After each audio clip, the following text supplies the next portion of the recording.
பன்னில் பஜ்ஜி பார்க்க போகிறோம். மஞ்சள் தூள், ஜீரகத்தூள், மிளகாய் தூள் உங்கள் தேவைக்கு தகுந்த மாதிரி காரம். ஃப்ரெண்ட்ஸ், நான் பஜ்ஜி கலராக இருக்கிறதுக்காக கொஞ்சம் கேசரி பவுடர் போடுறேன். உப்பாக இருக்கிறதுக்கு கொஞ்சம் பவுலில் சூடாக உப்பு லைட்டாக, தேவைக்கு உப்பு, தண்ணி ஊற்றணும். ஃப்ரெண்ட்ஸ், ஒரு பன்னை 4 பீஸாக கட் பண்ணிக்கணும். அடுப்பில் எண்ணெய் ஊற்றிட்டு எண்ணெய் காந்திருச்சு பஜ்ஜி போட்டு இதில் முக்கி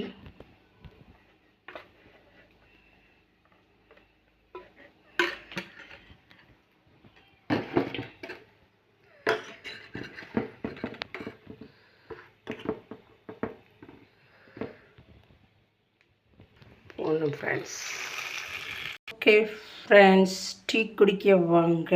evening tea and bun bajji ready.